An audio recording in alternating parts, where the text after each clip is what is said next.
Oui, alors je pense que nous sommes dans un moment où la question, qui était un peu la question inaugurale, crise politique ou crise de la politique, ne se pose plus. Parce que nous sommes dans une crise systémique. Et dans cette crise systémique, il y a à la fois crise des représentations politiques, crise des forces politiques, des formes politiques instituées, crise de la politique instituée et crise politique. Tout ça forme un tout. Et dans cette crise, j'ai l'impression que la crise du clivage gauche-droite joue un rôle structurant particulièrement fort. Et dans la crise du clivage gauche-droite, il y a crise de la gauche. Et s'il y a crise de la gauche, à mon avis, c'est pour une raison structurelle déterminante. La gauche est identifiée sur le long terme à l'égalité et à la redistribution.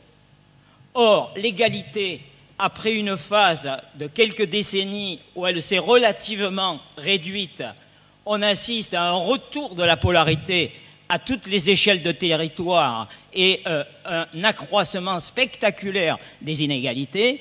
Quant à la redistribution, elle est en panne avec la crise et le recul de l'intervention publique. Il y a donc crise de la gauche. Et une crise tellement épaisse que l'on voit se développer dans la période actuelle l'idée qui n'est pas nouvelle, comme l'a rappelé Serge, mais l'idée qu'au fond, on peut désormais contourner la question de la gauche.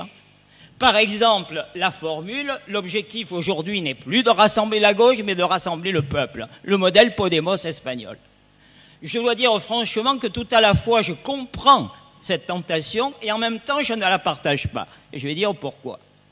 Tout d'abord, le clivage gauche-droite, ce n'est pas simplement une question de représentation, dans l'espace politique institué.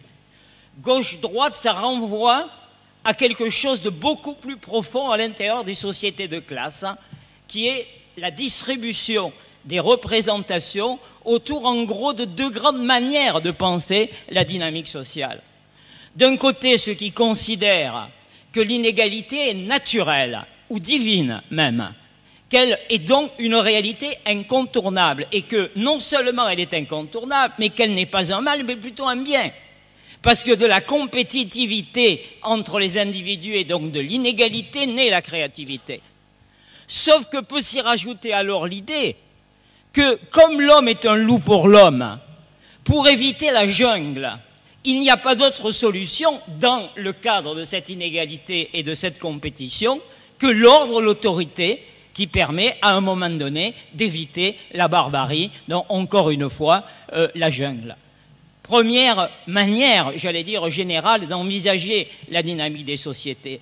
De l'autre côté, celle qui consiste à dire au contraire que les hommes étant naturellement égaux, le couplage de la liberté et de l'égalité, accompagné de la solidarité, est la seule manière de faire société, d'assurer un équilibre social et d'assurer la progressivité humaine.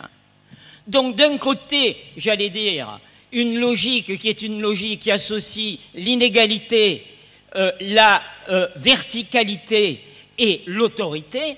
De l'autre côté, une logique, une représentation de la société qui associe l'égalité, l'horizontalité et, je le disais tout à l'heure, la liberté, la libre détermination des individus. Eh bien, ce clivage qui est fondamental dans des sociétés de classe, de grande manière d'envisager la façon de faire de société. En France, ça a été la base de structuration du clivage entre la gauche et la droite. Et simplement, il faut rajouter, c'est ça qui explique, à mon avis, que sur la longue durée de la vie politique française, cette manière de polariser, de structurer les attitudes et les représentations en gauche et droite a eu cette force et cette durabilité. Sauf qu'il n'y a pas que cette polarité de la gauche et de la droite. Il y a aussi à l'intérieur de chacun des groupes des polarités. Ni la droite ni la gauche n'échappent à des phénomènes de polarité. À gauche, il y en a plusieurs, mais avec dans ce qui fait polarité, la polarité entre deux grandes manières de penser la marche vers l'égalité. D'un côté, ceux qui considèrent que le capitalisme étant indépassable Il faut bien chercher à l'intérieur des logiques du capital à réduire au moins le champ de l'inégalité si on ne peut pas parvenir à l'égalité parfaite. Et d'un autre côté, ceux qui considérant que le capitalisme étant par nature porteur d'inégalité, vouloir l'égalité, ça suppose de se sortir de la domination quasi fatale de la loi d'airain de ce capital, donc se sortir, dépasser, rompre avec cette logique. Et donc la gauche et la droite a toujours fonctionné à la fois sur le registre de la polarité entre la gauche et de la droite et à l'intérieur de la gauche d'une polarité. Je ne dis pas l'opposition entre des gauches séparées par des murailles de Chine, mais polarité des comportements. Aujourd'hui, je pense la chose suivante. Gauche-droite, ça a toujours existé et en même temps, ça a toujours bougé. La gauche n'a jamais été la même, toujours. La droite a changé. Le clivage gauche-droite a changé. La forme du clivage droite-gauche a changé. Mais le clivage gauche-droite est resté sur la longue durée un mode pertinent de redistribution des représentations et des comportements.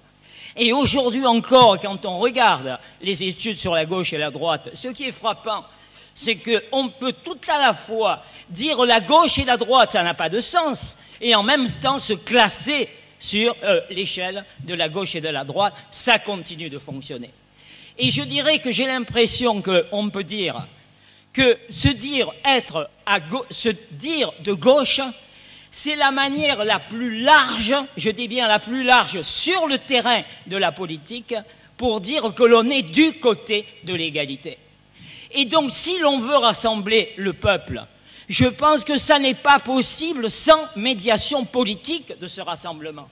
Or, je pense que le rassemblement de la gauche, c'est la forme politique la plus large qui peut servir de médiation pour un rassemblement du peuple.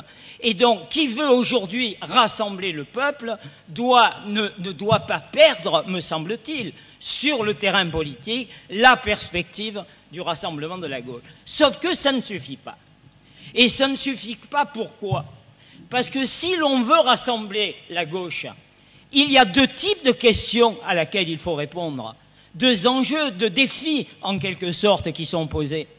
Le premier renvoie à ce que je disais au départ, rassembler la gauche. Mais pour rassembler la gauche, quelle est la démarche qui est la plus efficace pour rassembler la gauche, pour battre la droite? Est-ce que c'est celle qui consiste à intérioriser de plus en plus les règles dominantes et notamment celles d'un capitalisme de plus en plus financiarisé, en se réservant à un moment donné la possibilité d'agir de plus en plus à la marge et de plus en plus anecdotique pour corriger les inégalités, les dysfonctionnements?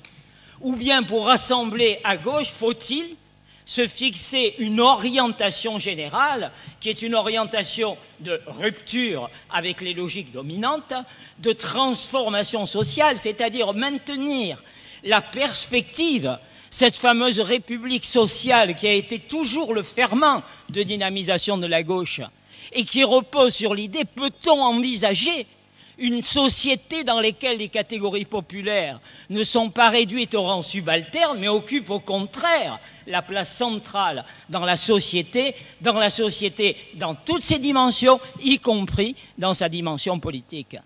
Si l'on veut rassembler la gauche contre la droite et la rassembler durablement pour être efficace durablement, il faut choisir entre ces deux grandes méthodes. Et il y a une deuxième condition. C'est la condition, à mon avis, qui est celle de ce que j'appellerais, alors certains vont sourire peut-être du mot que je vais dire, de la nécessité pour la gauche, si elle veut pouvoir se rassembler et devenir dynamique, de se refonder. Et je vais dire ce que je veux dire par là. C'est je pense qu'aujourd'hui, il y a un piège terrible, qui peut être un piège mortel pour la gauche, qui est celui qui consisterait à penser que la gauche en permanence, ça a été le cas du Parti communiste dans son histoire et notamment dans son histoire récente, est en quelque sorte vouée soit au reniement, soit à l'immobilisme. Or, il ne faut ni du reniement, ni de l'immobilisme. Et c'est en cela qu'il faut un travail de reconstruction et de refondation qui consiste à continuer des valeurs, à continuer une trace historique, mais dans des conditions radicalement nouvelles, dans les conditions d'un monde qui n'est plus celui ni de 1789, ni de 1848, ni de 1920, ni même, évidemment, de 1936 ou de 1968. Voilà, c'est cette refondation. Et cet impératif, se dire de gauche aujourd'hui, ça doit s'accompagner de dire dans quelle voie, dans quelle perspective on envisage la reconstruction de cette gauche. Et je crois que cette question n'est pas une question d'une partie de la gauche seulement. C'est une question qui concerne la totalité de la gauche et en tout cas qui concerne tout particulièrement ce qu'on pourrait appeler la gauche de gauche, c'est-à-dire une gauche qui reste axée autour de la thématique de la transformation sociale. Qu'est-ce que ça signifie transformer la société après la double crise historique de l'expérience social-démocrate et de l'expérience soviétique? Voilà notre défi fondamental. Et ça nécessite un immense travail de réflexion, de reconstruction et d'expérimentation. Parce que, je terminerai là-dessus, ça signifie en gros 4 grands chantiers. Il faut réarticuler le social et le politique, parce que nous avons vécu dans des périodes dominées par des modèles dans lesquels le social et le politique fonctionnaient, par exemple, sur le registre de la subordination, soit de la subordination du parti au syndicat, modèle travailliste, soit le modèle de la subordination du syndicat au parti, le modèle social-démocrate, ou le modèle de la séparation des deux, le modèle du syndicalisme révolutionnaire. Aucun de ces modèles, aujourd'hui, n'est opérant. Il faut donc repenser de façon nouvelle le rapport du social et politique. Il faut repenser la figure du public. Pour tout à la fois repenser la figure du public, aujourd'hui, ça signifie la désétatiser et la republiciser, en quelque sorte. Il faut moins d'étatisme, moins de libéralisme et plus de public. Il faut repenser la tension de l'individu et du collectif. Je dis la tension, parce qu'on a tendance, selon les moments, à passer, j'allais dire, d'un pôle à un autre. Les défauts du collectif amènent à une sorte de survalorisation de l'individu, mais à l'inverse, une survalorisation de l'individu qui tourne à l'individualisme peut ramener à l'idée il faut revenir au collectif. Non, il faut repenser en même temps l'individu et le collectif. Un individu pleinement socialisé et un collectif qui intègre la nécessaire détermination de chacun à l'intérieur des procédures de choix. Il faut repenser le cadre démocratique, et puis je termine parce que j'ai fini mon temps. Il faut repenser le champ de la politique instituée. Ce qu'il faut repenser, c'est, j'allais dire, le cadre lui-même de la politique instituée, de l'institution politique, pas de l'institution au sein des institutions, mais des formes politiques.